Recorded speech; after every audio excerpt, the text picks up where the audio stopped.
Good evening and welcome. I'm Charles Ebune in Yaoundé, and I watch the globe even when I'm sleeping. But before I sleep tonight, let us wrestle with wrestling together. Yes, a combat sport, wrestling is one of the martial arts embedded in the history of nearly all traditions in the world, although in our time, other sports such as football have become the king sports. Yesterday, extremely popular, today relatively known, wrestling dominated rural competitions across the world. For example, French King Francis I humbled his English counterpart, Henry VIII, through a wrestling competition. And with a lot of physical activity involved in the game, in what apparently seems to be a brutal sport, are wrestlers humane with a frightening morphology. My guest today is the best of the world in the profession.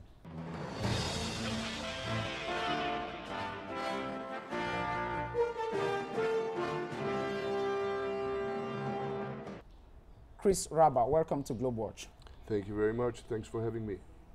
I just want you to establish to our audience how you finally ended with the name Chris the Bambi Killer.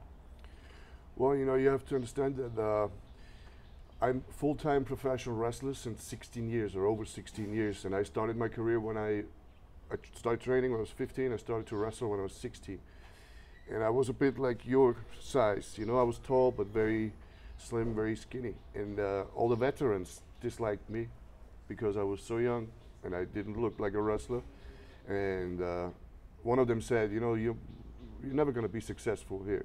You're never going to be a successful pro wrestler. The only thing you can beat is a little Bambi. So then I thought, all right, that makes me the Bambi Killer, and I keep the name since day one. So what is Bambi? Bambi is a little deer. Okay. You don't know Bambi? No, I'm asking for our audience. Surely I know, but not everybody knows.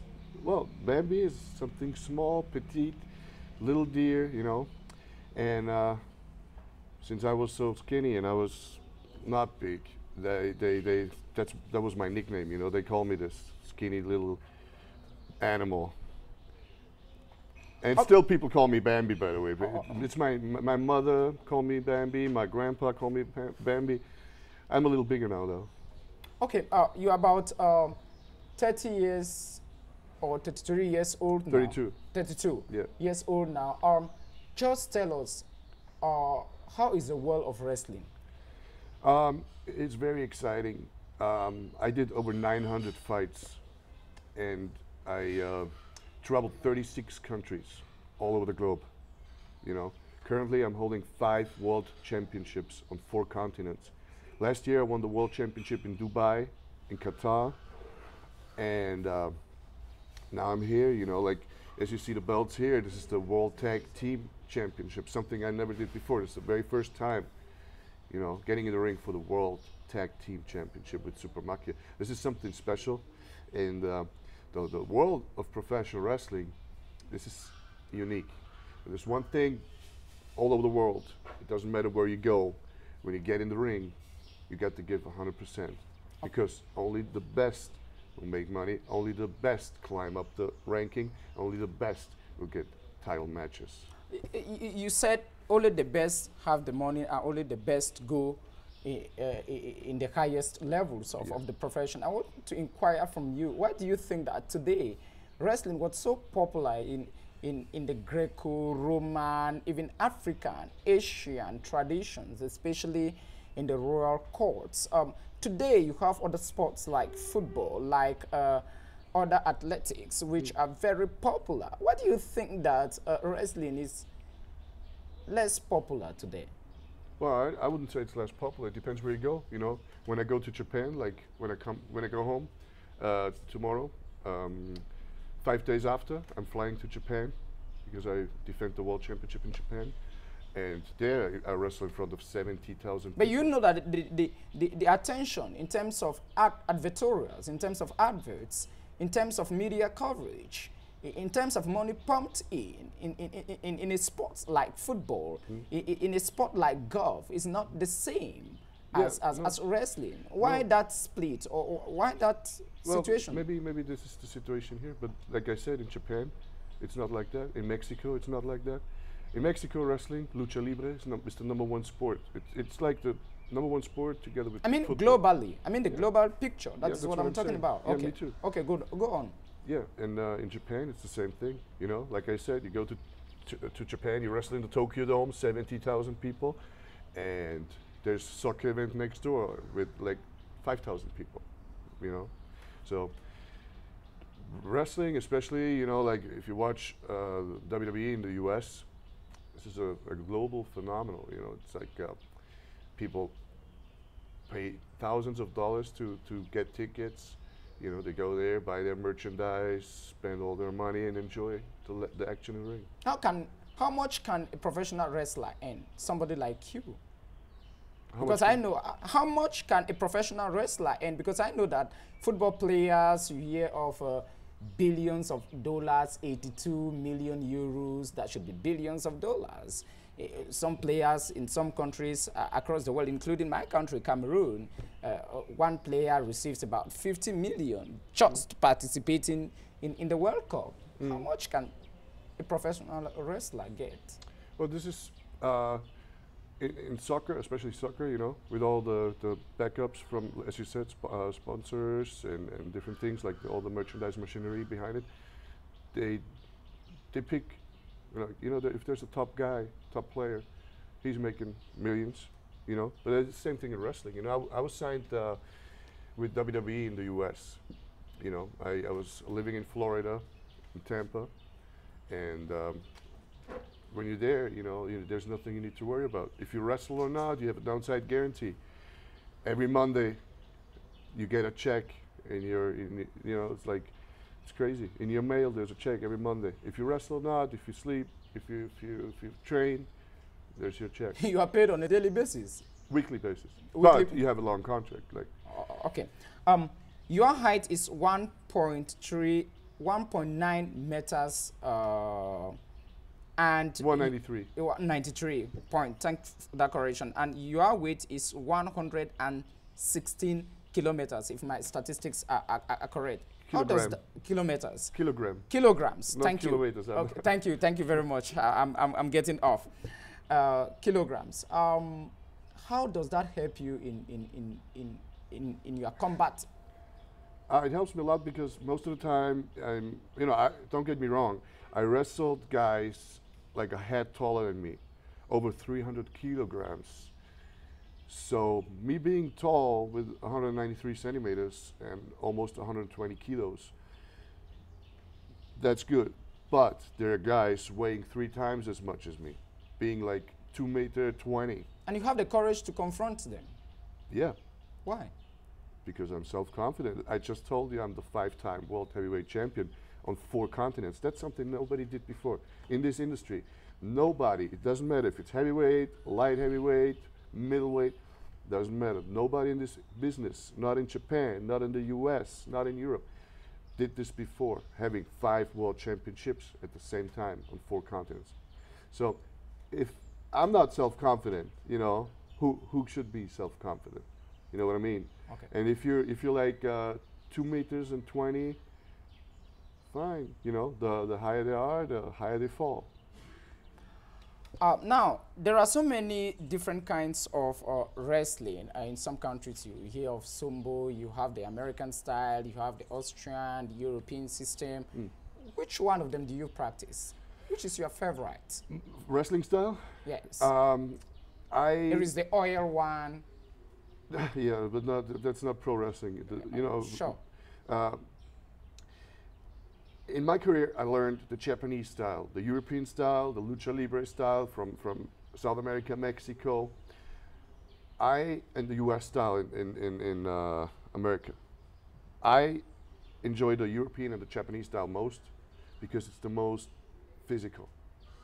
You know, U.S. wrestling is more entertainment, you know, like how you present yourself. The European style is a lot of holds, submission holds, you know, like I put you in a hold, you can't get out. I can guarantee you that. You know, I make you tap out. Japanese style is a lot of throws. You know, you pick up your opponent, throw him. Stiff punches, you know, with your forearm, you know, boom, knock the guy out. My style is a mixture of these two. Physical, strong, you know. I'm a no-nonsense wrestler if you want. Okay. I know that you move from time to time. You are very mobile because of the nature of your profession. And at the same time, you run your professional wrestling association based in Austria. I should tell my audience that you are an Austrian. So how do you manage all of that? Owning an association and movements, you are always in the plains. Yeah, I have to correct you a little bit. I don't have an association. I don't have like a wrestling company.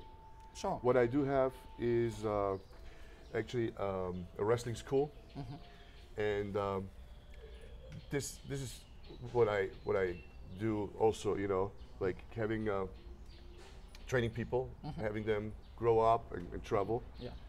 and then getting them ready and support them, right?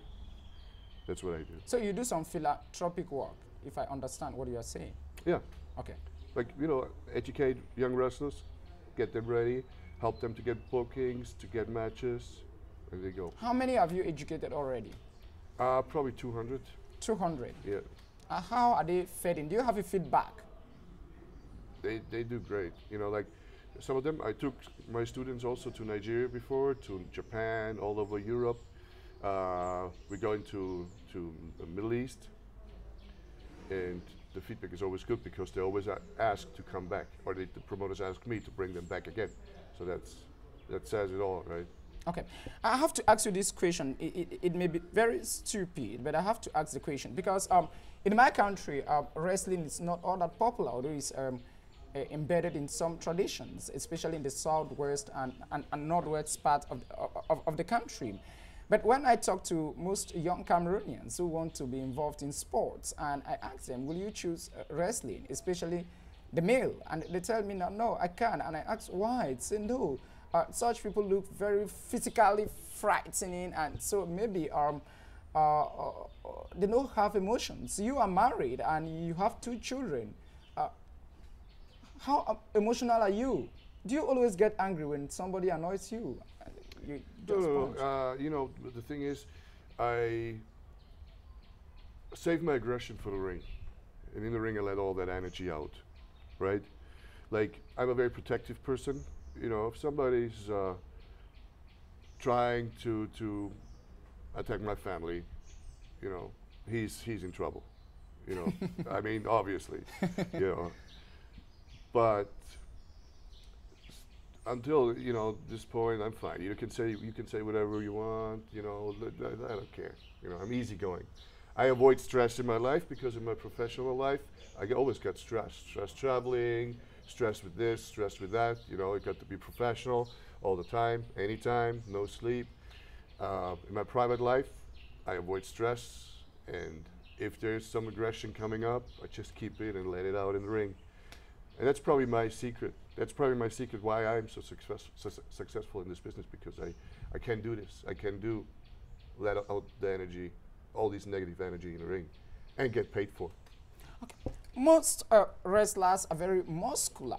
What do you eat to have this structure? I eat 8 times a day. I prefer beef, you know, red meat. I like at home, like every day, I have a barbecue grill at my house.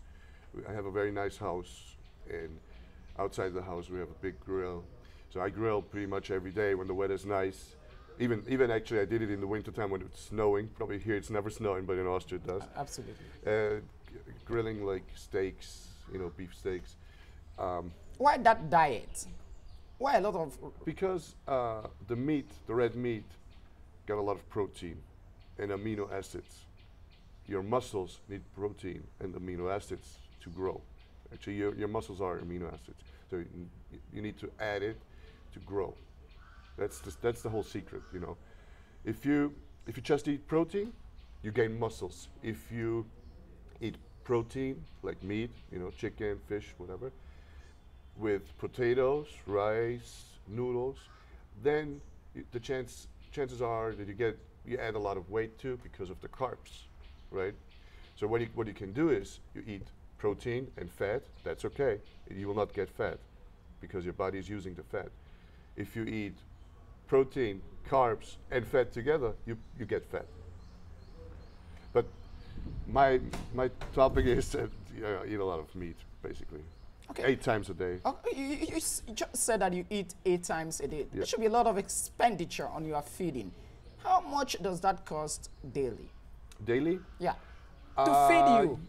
About, I can tell you in euro, it's about 40 euros a day You eat. I spend on food for me, just for me. And add this with my family, you know. But my little son is 19 months old now. Yeah, 19 months old. He's not eating for 40 euros. He's already very tall. Sure. But he will probably end up eating a lot. But I have a dog, you know, very big dog. He's weighing 62 kilos. So how much do you weigh? I'm 53. 53? So my dog is heavier than you. Sure. But he eats for 500 euros a month. Wow. 500 a month just for him. Wow. But I eat, you know, I try to, you know, have him eat good food. Nothing. Before moving to a geographical question which has to do with wrestling across the world, let me ask one last personal question. Will you like your child or your son to become a wrestler one day?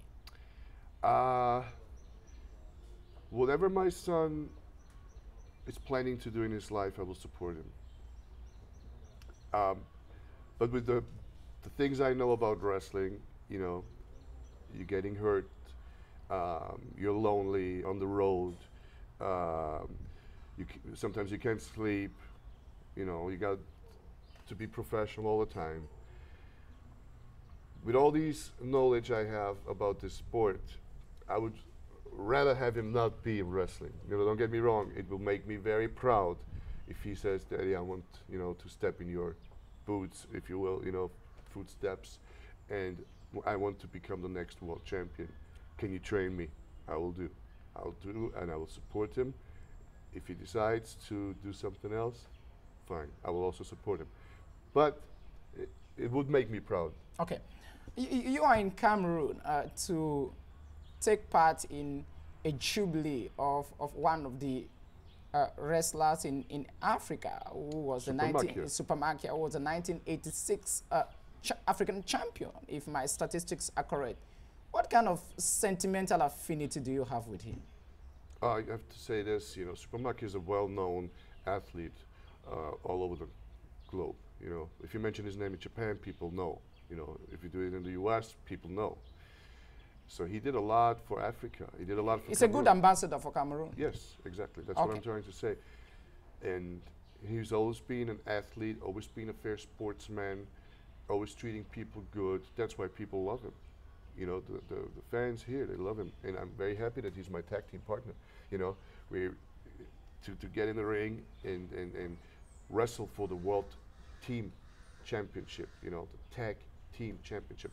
This is unique, you know, this never happened before. The world champion and the African champion teaming up together. This is like a history, you know, we're making history here in Cameroon. And I'm very proud about this. And there's no better tag team partner to ask for, you know, because he's so strong. You know, he got all that experience. You got to remember this. He's in the business for many decades. And he has seen it all. And me, myself, you know, I'm in the business for 16 years, over 900 matches, you know.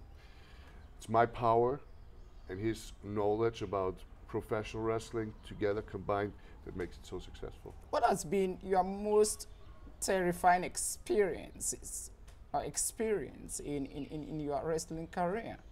Which is that experience which shocked you most, which made you so much very uncomfortable since you started wrestling? If my statistics are correct, you started it at the age of 16. I did. Well, I've seen a lot of crazy and tragic things, to be honest. You know, like I've seen many accidents. Just give me a few. Well, for example, you know what happened to me? I broke my neck. I broke my pelvis, my hip. I tore my hamstring, actually my thigh 3 times, broke my ankle in Japan in the inside. Now I got 2 ankles actually on my left leg. split it in half. That was tragic to me, you know, like, not talking about smaller things like injured shoulder. I had 8 concussions. I had over 50 cuts on my forehead. I'm not talking about that, but I've seen like people with broken bones, like an open arm, and broken neck, broken leg, knocked out. You know, there are a lot of things that happen to people physically because it's a physical sport. You know, so damage will be taken at one point. You know, damage is there. You know, when somebody's picking you up and throwing you on the floor, it hurts. If somebody's taking a chair and throwing it on your head, it hurts, right? I've seen some people die, not in the ring, but because of their, like, the way they live, you know, like abuse alcohol, abuse drugs, and try to top it all the time, and then finally, you know, they're not there no more, leaving their family behind, having little kids. This is tragic, right? Okay. This happens. Okay. Tell me about somebody who introduced you into this profession. Just how much esteem do you have for him? There's a former world heavyweight champion that actually trained me. His name is Dory Funk Jr. He's American, and he's still in the ring now. He's 73 or 72 years old now. This guy, he trained me, opened all the doors in the U.S.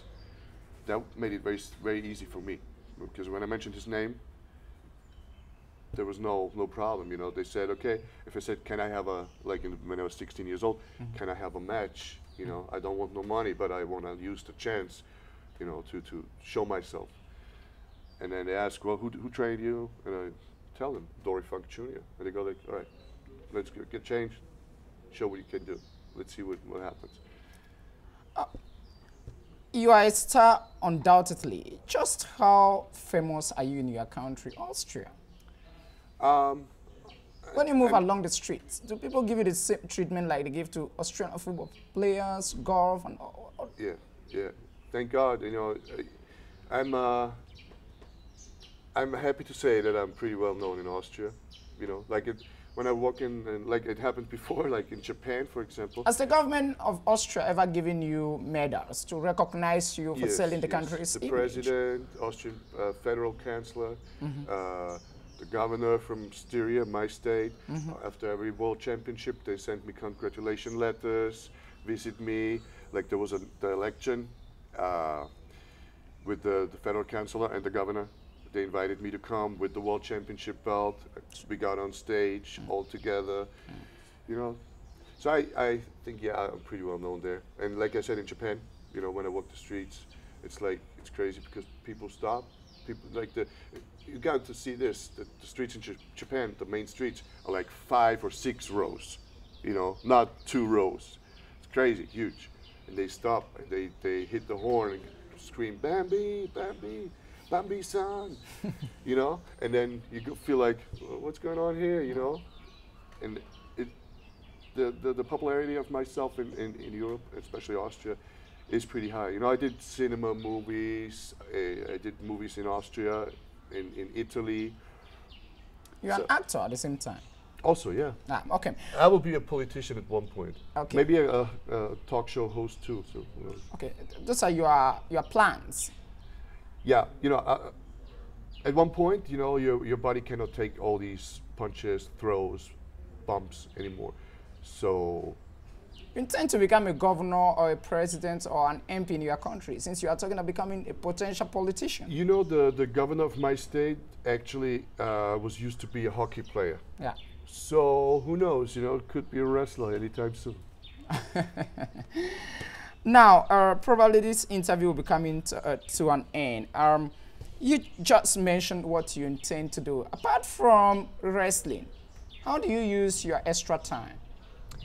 I spend a lot of time with the kids, a lot of time with my wife and my dog. I spend a lot of time training too, and that's also in the private time. You know, you got to get all these in. It's like a hobby to me to go out and eat. You know, I like to spend money on food. You know, like I try to make everybody happy, having like good quality food, and Austria is quite expensive, if you will. You know, so when you go out and eat, if you know, on myself I spend 100, at least 100 euro. With my family I spend another 100 or 200 euro, and I like to make this a quality time, you know, so everybody enjoys. Okay, one but last question. One English football manager told the BBC recently that greed is very rampant in football. Greed.